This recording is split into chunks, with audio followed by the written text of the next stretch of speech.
Overnight disruption in the post office is creating fears the agency won't be able to handle an influx of mail-in ballots, possibly undermining election results this November. You've likely heard a lot about vote by mail lately. Tonight, Alabama's Secretary of State explains why the state's not ready for universal mail-in voting.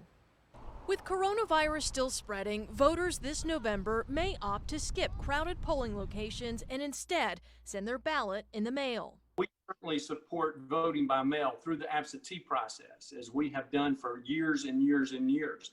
Now, we are not interested in universal vote by mail because that is an item that is being promoted that Alabama is not ready for. 5 states currently offer universal mail-in voting, and more plan to because of the pandemic. It's where ballots are automatically sent to every registered voter, then mailed back. In Alabama, through a process called absentee voting, voters have to request the ballot and provide a copy of a photo ID in order to mail their vote in.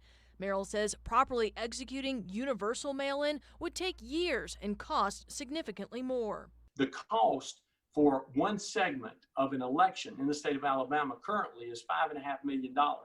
So for our primary runoff in general is $16.5 million. One segment of the vote by mail effort through the universal vote by mail is $18.5 million. So that's $60 million as opposed to $16.5 million. The issue of mail-in voting has become politically charged this election year. It's very frustrating as a scientist to see these issues become so political. University of South Alabama Dean of Computing, Dr. Alec Yasinsak, has spent years studying mail-in voting. His interest in the topic peaked as a Marine when his mail-in ballot was disqualified. In 2012, he published The Unrecognized Unreliability of Voting by Mail, which documented instances where tens of thousands of ballots weren't counted due to voter error, and notes fraud exists, but is hard to prove. Do you agree with the characterization that is out there that this doesn't really happen that often? No, I don't. I believe that there's vote by mail fraud in every election. My professional opinion is it's probably above 1%.